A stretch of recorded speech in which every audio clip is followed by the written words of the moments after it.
I caught somebody who enjoys children a bit too much at Chuck E. Cheese. So I used to be a party host at Chuck E. Cheese. They called me the ambassador of fun. That literally was my title of the job. Go ask anybody that works at Chuck E. Cheese. And as I was perusing and minding my black business on a Saturday, I had a party. A party with 27 kids. That's a lot of kids. That's a lot of children. That's a lot of impressionable young minds around me. So I, as the best party host there, proceed to do the party. I was requested for a lot of parties because I had the most energy. So after, I noticed that the main birthday girl, she's wincing in pain sometimes when I go to give her a high five. She winces. Now I'm a little bit confused. That's usually a sign that somebody's getting struck at home, but I didn't really concern about that because that's not my business truly. I'm just here to host a party and try to get a tip truly. So, I did notice something strange though. I noticed that she was wearing something very promiscuous. I was a little bit confused, and the dad had her on his lap, and the girl was wincing and scared while she was on the lap. I was a little bit confused by that, but I didn't really mind that much. I just didn't want to, dive too deep into it. I really didn't want to because I didn't really know the intricacies of the entirety of what was going on. So I said, "Good evening, sir." He says, "Hey." And I say, "So let me explain the party outline." I'm explaining everything to him. I say, "So I'm going to go play some games with her. Is that okay?" He says, "I guess." So I take the girl. I take her and I say, "Hey, so what games do you want to play?" And she said, "Oh, games? What kind of games?" And I said, "Oh, we're just playing like arcade games." She said, "Oh, okay, yeah, okay." And I was cute. I was like, "Do you play other games?" She said, "Yeah, I play a lot of games." And I said, "What kind of games do you play?" And she began to describe to me games she played with her dad, private games, things of that variety. I got a little bit concerned. I got a little bit scared. My Sherlock Holmes was activating. So I say, "Here, I'm going to give you 100 extra tokens because I have a storage room of tokens that I took." And I gave her 100 extra tokens. "I'll be right back." And I want to go talk to her dad. I say, "Hey, she told me about the games that you guys play." He said, "Yeah, what about it?" And I said, "He's talking about games that you two play together in private. You want to talk about that?"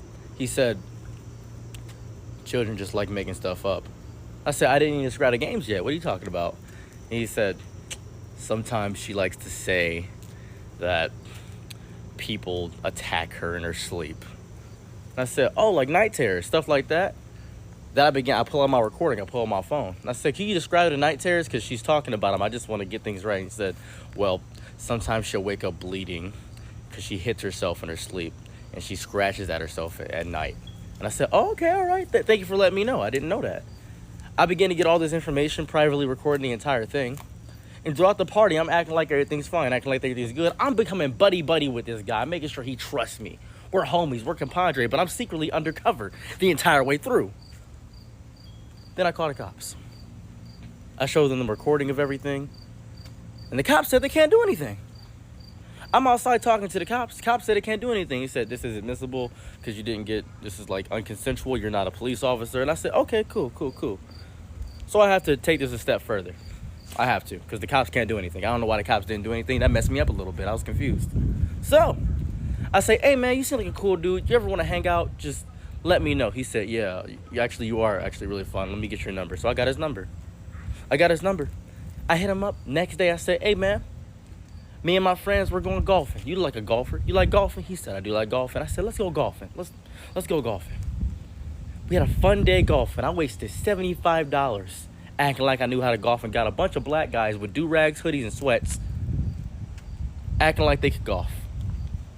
And they had a fun time. Outside of what I'm about to do next, this was really fun. I then say, "Hey man, you got a big house, right?" He said, "It's pretty big." He said, "Hey, we should head back to your place. We should chill at your crib." He said, "Oh, okay, yeah, let's go chill back at my crib." I said, "You mind if I bring my boys with me?" He said, "You brought them along, you can come. They're fine by me.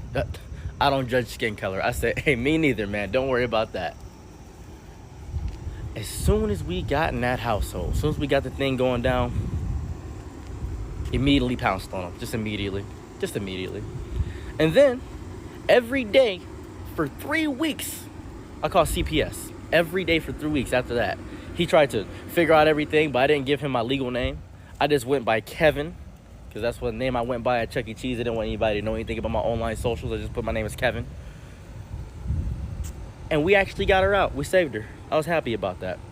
CPS actually put her in. She was thankful. I went to go visit her. She was happy. She said, "You're the Chuck E. Cheese guy." I'm like, "I am the Chuck E. Cheese guy. You safe?"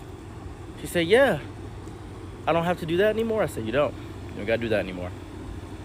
It messed me up so deeply that the police didn't do anything about this entire situation. I was so messed up about this. The dude is in jail. I'm not gonna lie to anybody. He got found on a bunch of counts of stuff I can't talk about on TikTok. But that messed me up so deeply. If you're wondering where this was, it was in Ohio. Toledo, Ohio. That messed me up, man.